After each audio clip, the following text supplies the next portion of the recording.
Hari ini kita akan belajar tentang sistem pertidaksamaan linear kuadrat. Yang akan kita bahas pada video hari ini adalah linear kuadrat dan kuadrat-kuadrat. Sistem pertidaksamaan ini terbentuk dari dua atau lebih pertidaksamaan.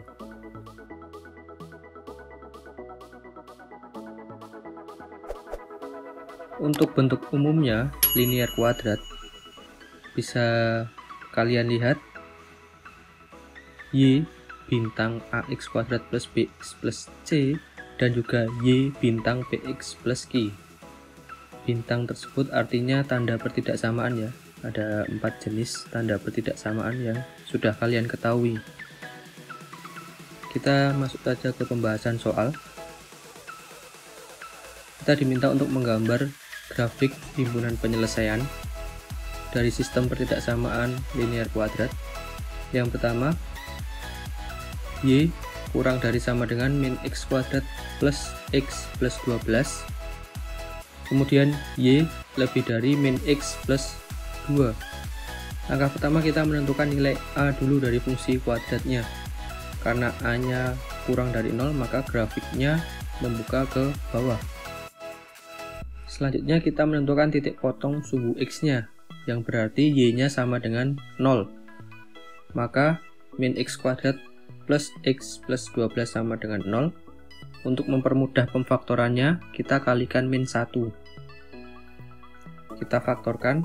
Cara pemfaktorannya juga sudah saya singgung di video sebelumnya. Kita cari dulu faktor dari 12, kemudian hasil perkalian dalam dengan dalam dan ditambah luar dengan luar harus membentuk min X. Ketemu X sama dengan 4 atau X sama dengan min 3. Jadi bisa kita simpulkan titik potongnya adalah 4,0 dan min 3,0. Selanjutnya kita mencari titik potong sumbu Y yang berarti X-nya sama dengan 0. Kita substitusikan ke pertidaksamaan kuadratnya. Y sama dengan 12, maka titik potongnya adalah 0,12. Selanjutnya kita mencari titik puncaknya. Untuk koordinat X, rumusnya adalah min B per 2A. Untuk koordinat Y, min D per 4A. Kita cari koordinat X-nya dulu. B-nya adalah 1, koefisien dari X ya, kemudian A-nya min 1, koefisien dari X kuadrat.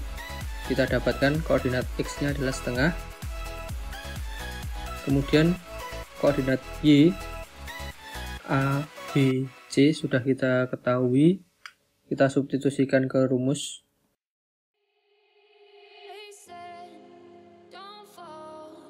Maka didapatkan koordinat Y-nya adalah 49 per 4. Kemudian langkah selanjutnya kita menggambar sketsa kurvanya. Karena membuka ke bawah, maka bisa digambarkan seperti itu. Kita tentukan titik-titik potongnya terlebih dahulu dan juga titik puncaknya. Kemudian tinggal kita tarik garis sketsa kurvanya. Setelah kita menentukan kurva, kita menentukan HP-nya dengan titik uji, substitusikan 0,0 ke fungsi pertidaksamaan kuadratnya, maka didapat 0 kurang dari sama dengan 12. Maka daerah yang diarsir adalah yang di luar kurva, karena 0,0 letaknya di dalam kurva.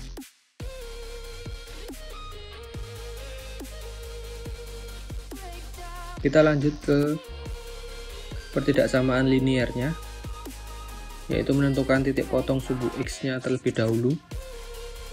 Maka Y-nya sama dengan 0, didapatkan titik potongnya adalah 2,0. Kemudian kita tentukan titik potong sumbu Y, maka X-nya 0, didapatkan Y-nya sama dengan 2, jadi titik potongnya adalah 0,2.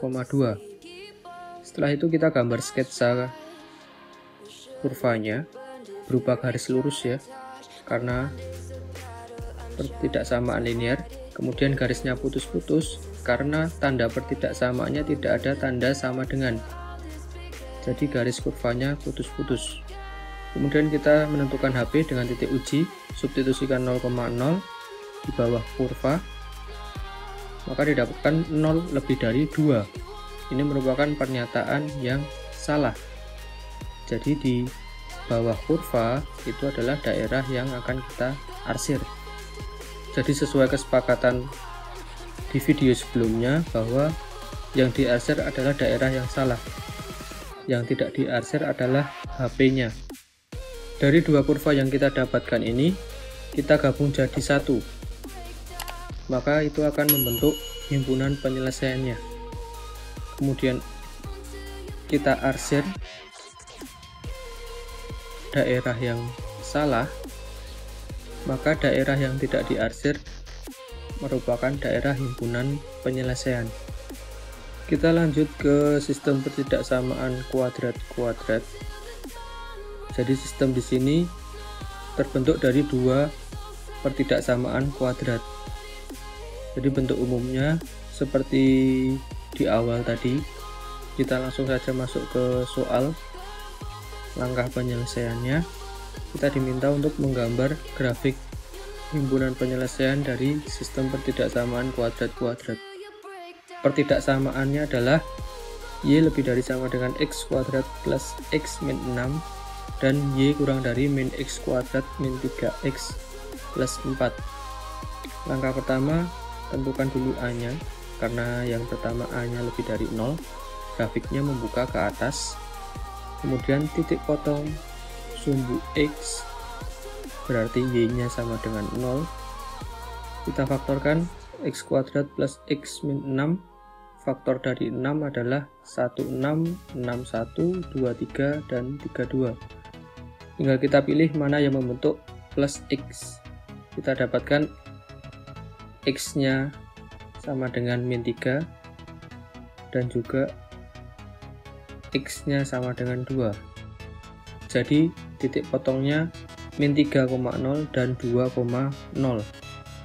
Selanjutnya titik potong sumbu Y, berarti X-nya 0, maka Y-nya didapat min 6. Jadi titik potongnya 0, min 6. Selanjutnya adalah titik puncak, yaitu min B per 2A. B-nya 1 dan A-nya 1, maka didapatkan titik puncak koordinat X-nya adalah min setengah. Untuk titik puncak koordinat Y, kita substitusikan ke rumus min D per 4A, didapatkan koordinat titik puncak Y-nya adalah min 25 per 4. Setelah itu kita gambar sketsa kurvanya.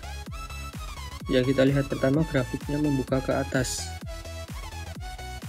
Boleh dengan cara seperti ini, dibuat sketsanya terlebih dahulu, kemudian baru menentukan titik potongnya.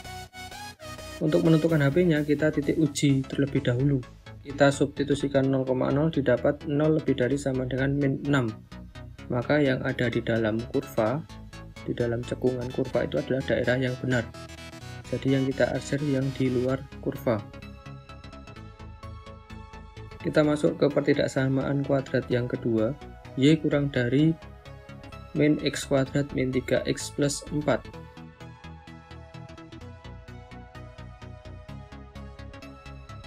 A-nya adalah min 1, maka grafiknya nanti akan membuka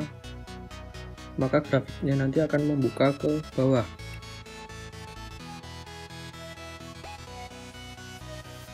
Selanjutnya titik potong sumbu X, artinya Y-nya sama dengan 0.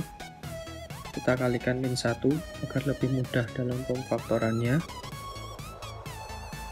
Kita faktorkan.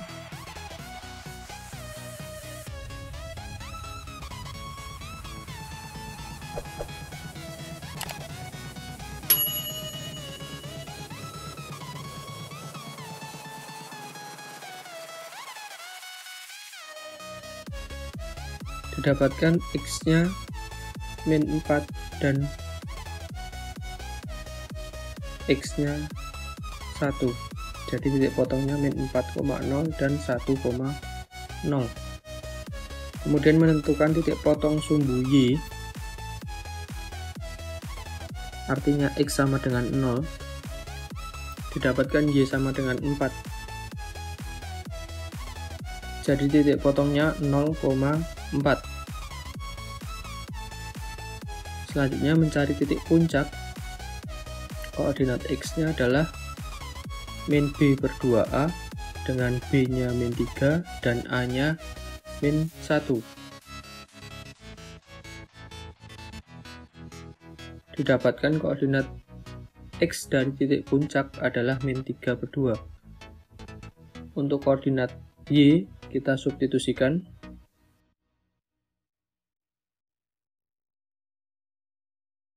Didapatkan 25 per 4. Kita gambar sketsanya. Untuk kurvanya merupakan garis putus-putus karena tanda pertidaksamaannya tidak ada tanda sama dengan.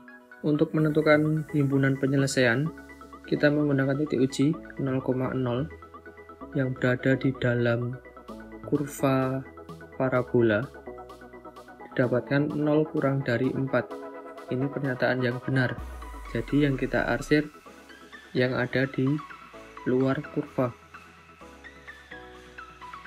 Selanjutnya setelah kita dapat dua kurva ini, kita gabungkan, maka daerah yang tidak terkena arsiran merupakan daerah himpunan penyelesaian. Sudah bisa kita tentukan himpunan penyelesaiannya. Sekian video pembelajaran hari ini. Jangan lupa like, share, dan subscribe channel ini agar tidak ketinggalan video-video selanjutnya. Sekian, terima kasih.